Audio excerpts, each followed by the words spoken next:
Father ఉండి కూడా mother దగ్గరే పెరగాల్సిన అవసరం వచ్చింది నాకు. అది ఎందుకో చెప్తాను. Hello everyone, welcome to my YouTube channel.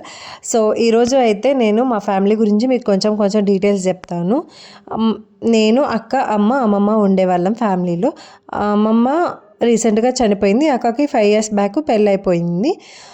మాకు ఇన్ని రోజులు ఒక మెన్ లేకుండా ఎలా సర్వైవ్ అయ్యామంటే, మేము మా తాతయ్య గవర్నమెంట్ జాబ్ చేసేవారు. ఆ ఫంక్షన్ అనేది అమ్మమ్మకు వచ్చేది తాతయ్య చనిపోయాక. ఆ ఫంక్షన్ ఓన్లీ మా ఖర్చులకి మేము ఉండడానికే సరిపోయేది. ఇంకా సేవింగ్స్ అనేది ఏమీ లేదు, జీరో సేవింగ్స్. ఆ మనీతోనే మేము చదువుకోవడం కానీ సర్వైవ్ అవ్వడం కానీ జరిగింది. అందులో కూడా మాకు మోసాలు చేసిన వాళ్ళు చాలామంది ఉన్నారు. ఆడవాళ్ళే కదా, ఏముంది, ఏం అడగగలుగుతారు అని చీప్గా తీసేసిన వాళ్ళు కూడా ఉన్నారు. మేము మనీ ఇచ్చాము, వాళ్ళు రిటర్న్ మాకు ఇవ్వలేదు. మా తాతయ్య రిటైర్మెంట్ అయిన మనీ బ్యాంక్లో ఉన్నాయి అమ్మమ్మ దగ్గర. ఆ మనీ తీసుకెళ్ళి చిన్నగా వాళ్ళ తమ్ముళ్ళకి అలా అవసరాలకు ఇవ్వడం స్టార్ట్ చేసింది మా అమ్మమ్మ. ఎందుకంటే మాకు మెన్ సపోర్ట్ కావాలి, మా ఫ్యామిలీలో అంటే మాకు మెన్ అనేది లేరు.